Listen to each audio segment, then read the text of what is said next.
I'm Super Mario Montana. We're reviewing the Grounded game. Let's get started.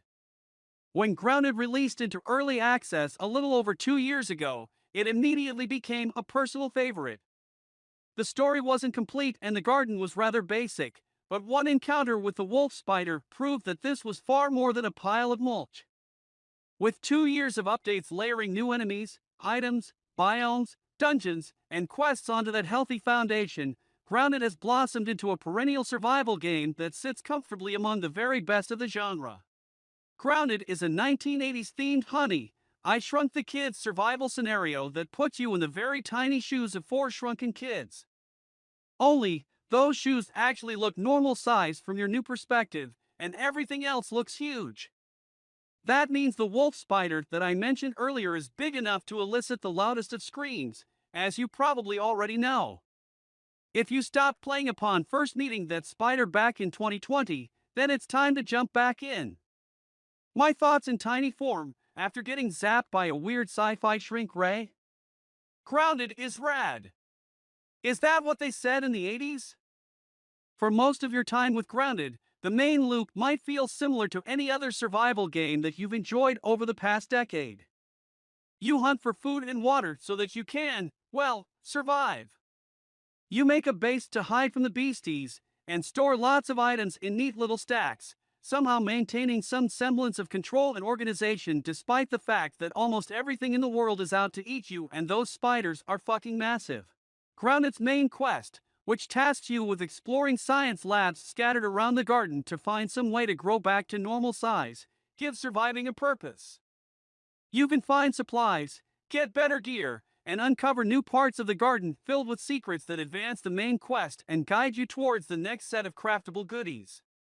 Grounded offers a Metroidvania approach to exploration that genuinely rewards survival, rather than making it a dull goal that pads out your playtime. Getting through the day just to scoff down a tin of beans, or a lump of roasted gnat, in Grounded's case?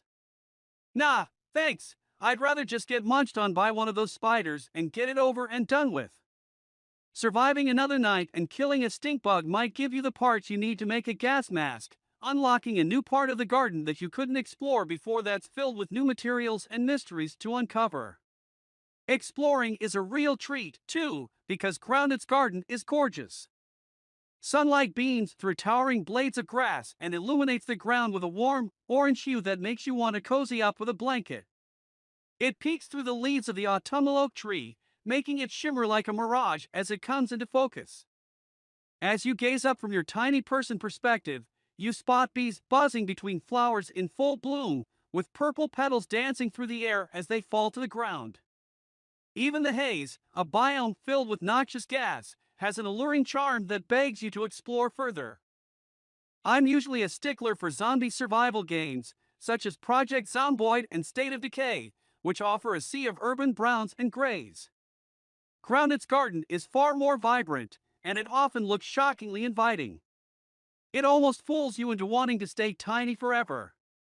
After all, living off the grid is the dream, and I don't think tiny people need to worry about rising house prices, right?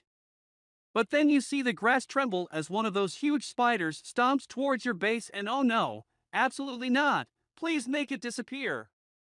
See, Grounded's garden isn't a holiday destination, despite how picturesque it might seem. It's a backyard filled with bad bugs, and they're some of the best enemies around. Grounded makes the world feel like a living ecosystem better than any other game I've played. The bugs aren't just obstacles that generate at the edge of your vision to give you a fright. They roam the garden on missions of their own. Bees dart across the skies, stealing pollen from the tallest plants. Ants scuttle past your base as they hunt for smaller critters, such as aphids and weevils. If you leave items lying around, they might haul them back to their nest to satisfy whatever lurks in the tunnels below. It's a mesmerizing network of systems and behaviors, and watching all of the insects pitter-patter about makes Grounded's garden one of my favorite video game locations. They aren't just in your way. You're in their way, and they'd be happier if you weren't around. Once you get over your fear of their sheer size, hopping into creative mode and following the insects around is an absolute joy, as it proves that this is a world that could keep ticking regardless of your presence. And, if you're playing with pals, it really can keep ticking in your absence. One of Grounded's more recent updates introduced shared worlds, which allows you to store your multiplayer saves on the cloud and share them with friends. Then, your friends can hop back in while you're away, removing the need for a host. Now, plenty of other survival games have done this. Minecraft has realms, for example, but there's a big difference. Minecraft realms are a paid subscription, while Grounded shared worlds are free. They cost nothing. As a kid, that would have been the dream. Hell, it's the dream now. Share your worlds for free.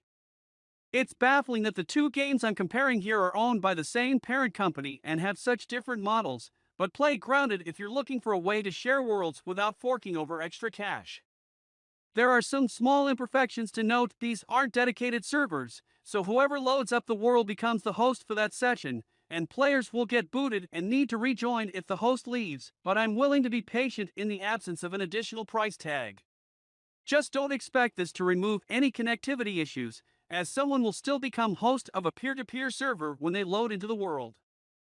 Whether you're surviving together or alone, Grounded is an absolute hoot. The only time that it is, in fact, not a hoot, is when you're trying to build a base and things snap together awkwardly.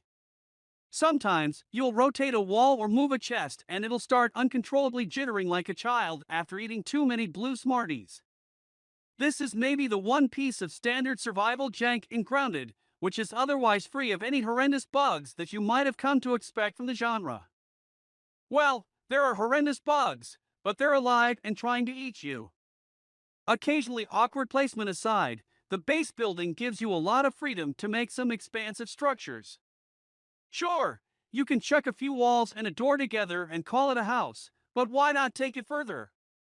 Throw down some scaffolding and build that house into a mega castle, with zip lines and bounce pads sending your tiny avatars rocketing between towers. As you expand, Grounded takes on a 7 days to die approach, with spiders and other nasties purposefully marching closer to your base to launch attacks. The first time you see a cluster of orb weavers charging towards your home is terrifying if you're unprepared, so take this as a warning. Build defenses, upgrade your weapons, and get ready for a fight.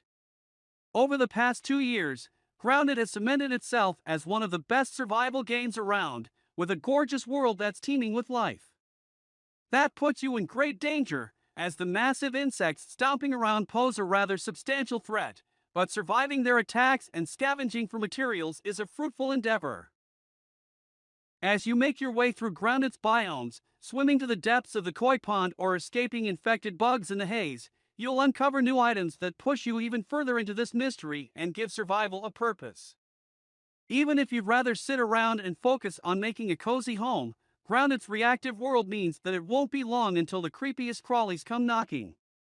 It really does feel like you're just surviving in their world, and doing so is a constantly rewarding experience that I adore. Yep, we have come to the end of the video. Thank you for listening to me.